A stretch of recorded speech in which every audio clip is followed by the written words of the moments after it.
On December 22, a major federal regulatory agency based in the U.S. filed a complaint against Ripple, the blockchain company behind XRP.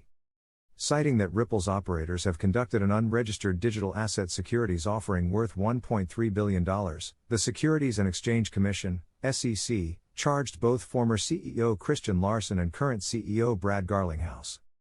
At the time of the announcement, news of the lawsuit dealt a heavy blow to XRP's price.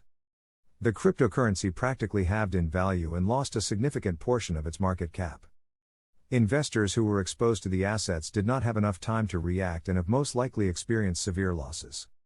While the cryptocurrency managed to recover in the past couple of months, XRP's future position in the U.S. market remains unclear. Moreover, an unfavorable decision could potentially lead to regulatory uncertainty overseas as well. Now that Ripple's legal team responded to the SEC's charges for the very first time, it is imperative to analyze the circumstances and speculate what the future holds. To help our dear readers understand what the fuss is all about, we wrote extensively about the ongoing case. Before presenting any vital analysis, it is essential to review a timeline of events that occurred since the SEC initially filed its complaint. This is not only necessary for understanding the broader topic but for having enough context to understand why each party may be right or wrong as well. As mentioned earlier, the Securities and Exchange Commission filed a lawsuit against Ripple's leading operators last December. The event was unexpected, and the regulator shared no prior statements that have indicated a possible witch hunt against Ripple. The official SEC complaint notes that Brad Garlinghouse and Christian Larson have illegally financed the blockchain company by raising capital through an unregistered digital asset securities offering.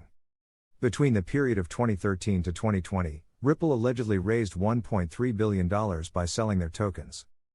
SEC's more daunting claim is that Ripple exchanged the token for labor and market-making services in order to promote XRP sales. As a result, the regulator charged both individuals for failing to register the token sale under U.S. federal securities laws. Furthermore, the complaint states that while Garlinghouse publicly shared that he was long XRP, in reality, he was selling his assets. By doing so, the current CEO profited $600 million.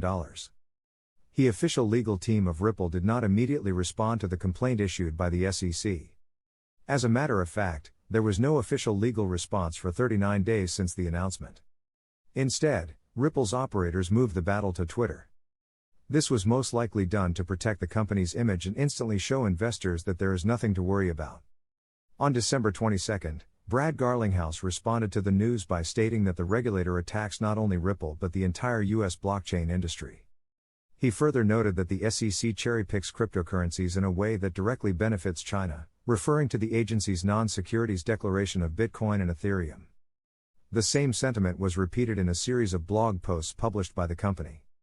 Named the SEC's attack on crypto in the United States, the first post, written by Garlinghouse, argued that XRP is a currency and not an investment asset. Ripple's post also mentions how the company worked with the SEC for many years in order to work on regulatory questions. To summarize, the blog post discusses how the SEC favors projects like Bitcoin and Ethereum while attacking other cryptocurrencies, which creates a terrible disadvantage for the U.S. blockchain industry. Garlinghouse refers to crypto innovation as the new technological and economical Cold War in which the U.S. is losing ground. He implies that with the recent decision, the regulator attacks innovation at home while indirectly helping out foreign governments. The post was ended on the note that Ripple looks forward to working things out with the incoming Biden administration and a new SEC chairman. This statement implies that Garlinghouse has high hopes in sorting the situation with policymakers who might be more favorable to private blockchain companies based on U.S. soil. In early January, Ripple's chief executive officer wrote a series of posts on Twitter that explained the situation and showcased the company's plans. It was stated that their legal team slowly but surely works on a response and that the community will have a chance to see it in the coming weeks. The first official response to the SEC's complaint arrived on January 29, 2021. Filed publicly in the form of a legal document, the preliminary response provided answers and arguments to the agency's allegations. The 93 pages long document cites four main arguments on why XRP is not a security and why the SEC has made a mistake. The following content is an official summary made by Ripple. According to Ripple, XRP represents a virtual currency that comes without an investment contract and is outside of the SEC's jurisdiction. The company has never held an nor has it used XRP to raise money for its business operations. Additionally, their sales amounted to less than 1% of the currency's entire market and therefore had no influence on prices or investors. Ripple's second argument is that the SEC is overstepping its boundaries by claiming that XRP is a security. Before the lawsuit, no other regulatory jurisdiction in the world has marked XRP as a security, nor have they stated that Ripple must do so.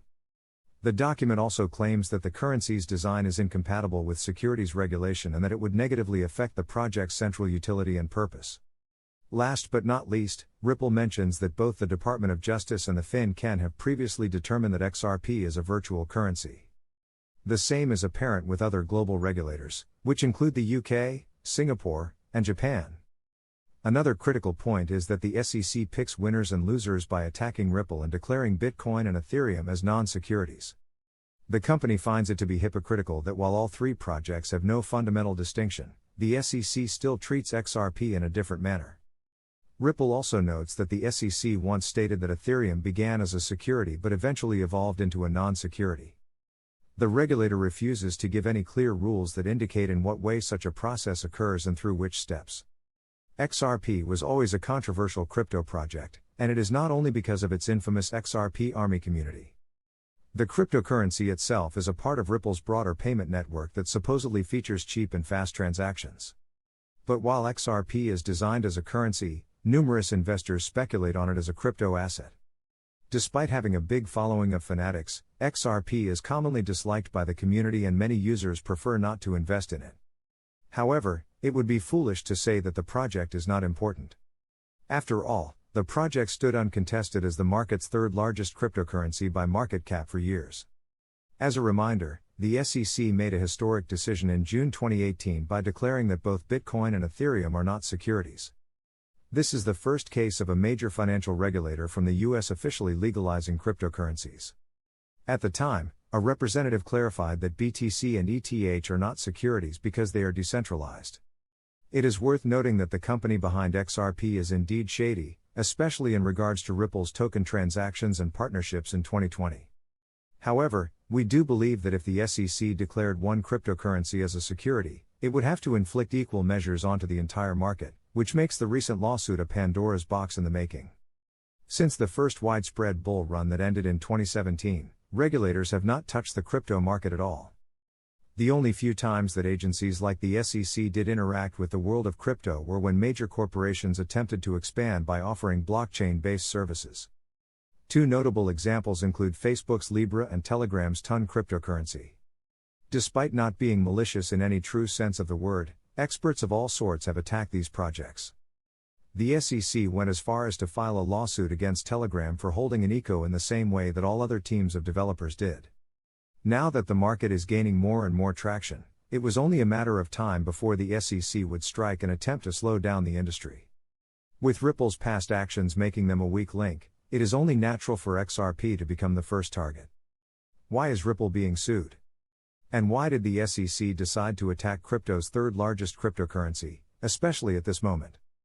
The arguments above might be a good place to start.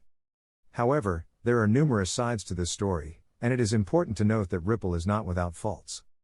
More so, even if Brad Garlinghouse and Christian Larson did act maliciously, the goal should not be to directly attack XRP. The question is, should XRP be the prime target of such a legal action?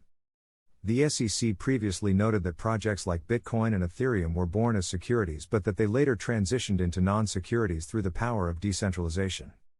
If centralization is the key problem, then why not work towards decentralizing XRP's management and prevent millions of investors from being hurt?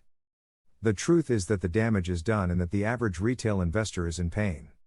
But if we let the SEC declare XRP a security, then we risk the chance to live in an environment of constant regulatory uncertainty where any asset can be declared a security out of the blue. Many within the community might dislike XRP and its fans, but it is finally time to stand ground and voice our dissatisfaction in unison against those in power, just like we did multiple times in the past. Because if we do not act as a single entity, a simple divide and conquer strategy can rip the market apart.